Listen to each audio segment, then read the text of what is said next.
She was standing at the altar, looking like a goddess in white, finally saying "I do" to the man who saved her from herself.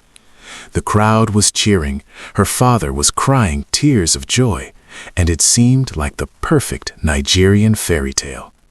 But just as the pastor asked if anyone had reasons why they should not be joined, a voice screamed from the back of the church, a voice that belonged to a woman thought to be dead for 2 years, a voice that belonged to the groom's real wife.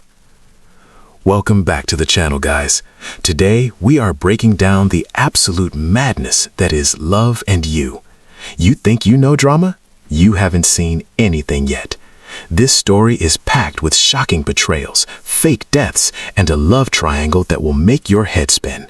But trust me, the twist about why the groom did what he did, it's going to shake you to your core. Meet Chike, a brilliant young man, struggling in poverty, but blessed with a heart of gold and a brain sharper than a knife. He's madly in love with his wife, Amara, but their poverty is heavy and they are struggling. Then comes the golden opportunity, or so they think. Chike gets a high-profile job working for a wealthy chief. Things are finally looking up, but just when they plan to celebrate, the unthinkable happens. Chike comes home to an empty house. Amara is gone, leaving only a cryptic note. He is devastated, broken, walking around in darkness.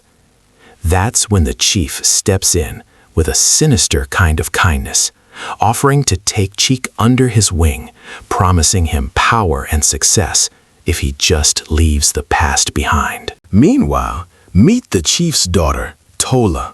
Oh, this girl, oh. She is reckless, ungrateful, and spends her days driving like a mad woman and fighting in the streets, bringing shame to her father's name.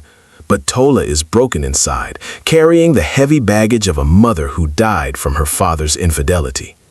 Chike, now the chief's right-hand man, is tasked with fixing Detola.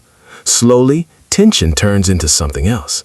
They start spending time together in the kitchen, him making coffee, her opening up about her scars.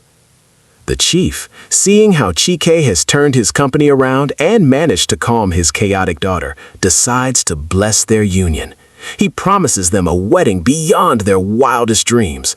It feels like everything is falling into place. But back to that church.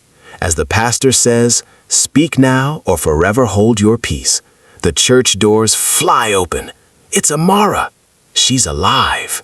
Turns out Amara didn't just leave. She was shot and left for dead in a pool of blood, rescued by an old man in the village. And the biggest twist, Chief, the same man trying to marry his daughter off to Chike, had arranged the attack on Amara to keep Chike completely devoted to his business and his daughter. The man who gave him everything was the same man who destroyed his life. What a mess. Chike is caught between the woman he promised his life to and the woman he has grown to love, all under the shadow of a greedy chief. It just goes to show not all that glitters is gold, and sometimes the devil is dressed in a designer suit. If this story hit different, smash that like button, drop a comment, and subscribe because we narrate Nollywood like nobody else. Watch the full video on the link below.